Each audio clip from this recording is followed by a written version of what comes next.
Alright, so I'm sure everybody is so excited to do some notes today.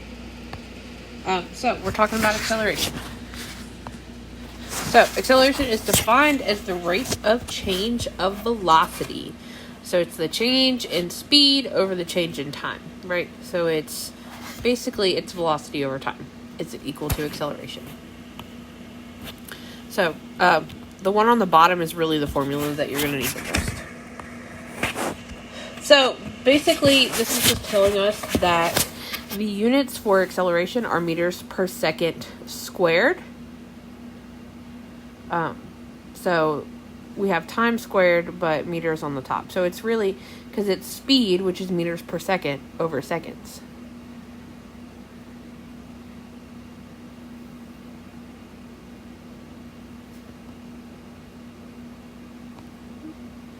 Alright, so again, the units look weird at first.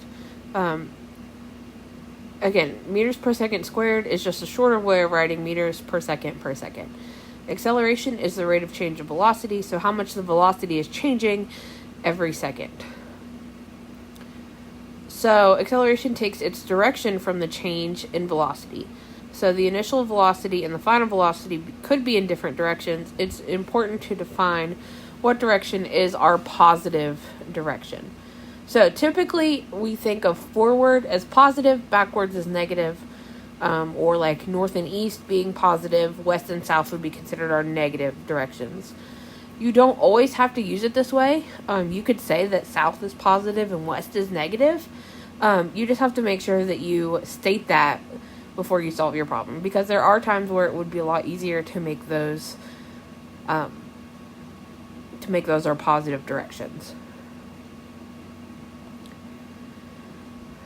Alright, so let's solve an acceleration problem. So, again, key phrases like from rest or to a stop. So that's telling us our initial, so from rest means our initial velocity would be 0. To a stop means that our final velocity would be 0. So in this first example, it says a horse begins a race from rest with an acceleration of 2.2 meters per second squared north. What is the horse's velocity after 5.8 seconds?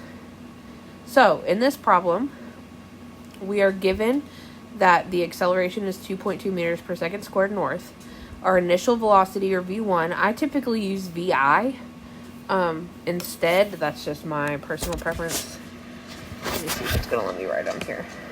Yeah, so I've always done it with VI and VF. And at this point, I don't care about the vector hats. So acceleration is VF minus VI over T. So again, write this down because it's our change in velocity divided by the amount of time that has happened. So we know the acceleration, we know initial velocity, and we know time, which will allow us to solve for this. So again, we're plugging those numbers in, right?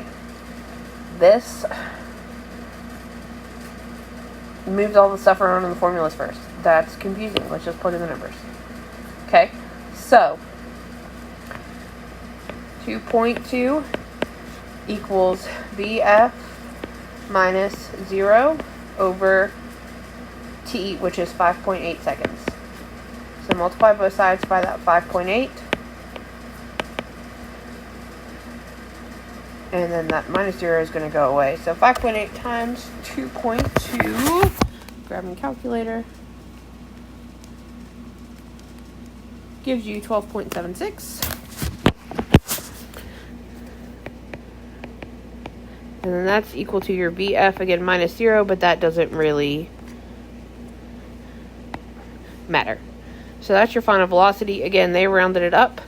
But we know that it's moving north. It's accelerating north, so that means our velocity would be north as well. So 12.76 meters per second north would be how you write your answer, because remember, always need units and direction.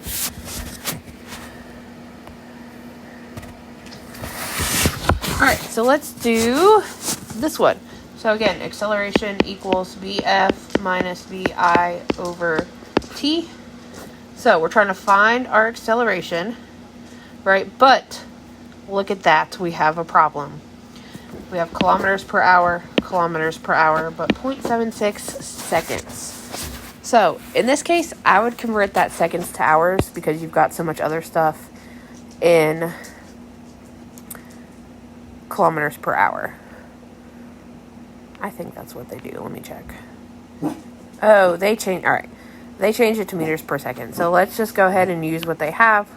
So, VI is 18.05. VF is 13.05. So, it's 13.05 minus 18.05 divided by 0.76. So that's going to be -5 over 0.76.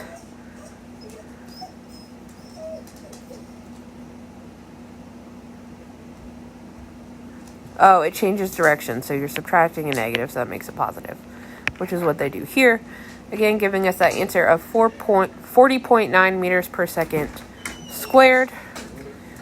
Again, we let east be positive, and that's what we got.